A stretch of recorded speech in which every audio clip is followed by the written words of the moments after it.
ہر روح کو ایک نہ ایک دن وہ لمحہ سامنا کرنا ہوتا ہے، ایک ایسا لمحہ جسے کوئی دولت دیر نہیں کر سکتی، کوئی ڈاکٹر روک نہیں سکتا، کوئی اپنا روک کر نہیں رکھ سکتا۔ اللہ قرآن میں فرماتا ہے،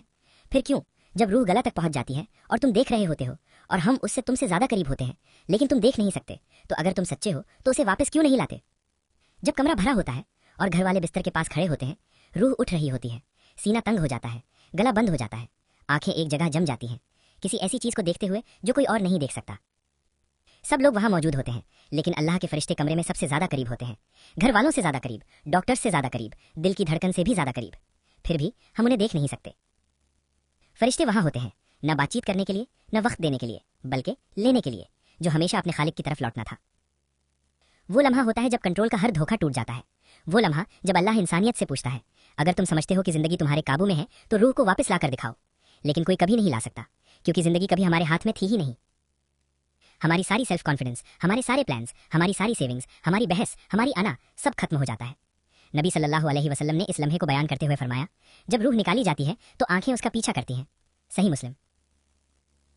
اسی لیے مرنے والا شخص اوپر دیکھتا ہے، وہ چیز دیکھ رہا ہوتا ہے جو ہم نہیں دیکھ سکتے۔ سوچو ذرا، تمہارا فون ابھی بھی ہاتھ میں ہے، انریڈ میسیجز، ادھورے گولز، اگلے ہفتے کے پلانز، رمضان جس میں تم نے سوچا تھا خود کو ٹھیک کرو گے، توبہ جو تم نے بعد میں کرنی تھی، لیکن وہ بعد میں کبھی نہیں آیا، کیونکہ روح سہولت کا انتظار نہیں کرتی، وہ تب نکلتی ہے جب اللہ حکم دیتا ہے۔ یہ بات ہمیں ڈرانے کے لیے نہیں ہے، یہ ہمیں جگانے کے لیے ہے، یہ یاد دلانے کے لیے کہ ہر دیر سے کی ہوئی توبہ، ہر نظر انداز کی ہوئی نماز، ہر ہلکا سمجھا گیا گناہ ہمیں اس آخری سانس کے قریب لے جا رہا ہے۔ اور جب وہ سانس آئے گی، نہ کوئی بہانہ چلے گا، نہ کوئی دوسرا موقع ملے گا، صرف اعمال ساتھ رہیں گے۔ اور سب سے دردناک بات یہ ہے، اس آخری لمحے میں تم سب کچھ دینے کو تیار ہو جاؤ گے، صرف ایک سجدہ کے لیے، ایک اور استغفر اللہ کے لیے، ایک اور سچی دعا کے لیے، کسی کو معاف کرنے کا ایک اور موقع، ایک اور نماز ٹھیک سے پڑھنے کا موقع۔ لیکن امتحان کا پیپر پہلے ہی لے لیا گیا ہوتا ہے۔ لیکن یہاں اللہ کی رحمت دیکھو، ابھی تمہاری روح تمہارے جسم میں ہے، ابھی تمہارا دل واپس آ سکتا ہے، ابھی توبہ کے دروازے کھلے ہیں، ابھی تمہارا گلا ذکر کر سکتا ہے، ابھی تمہاری آنکھیں سجود میں رو سکتی ہیں، ابھی تم اپنا انجام بدل سکتے ہو۔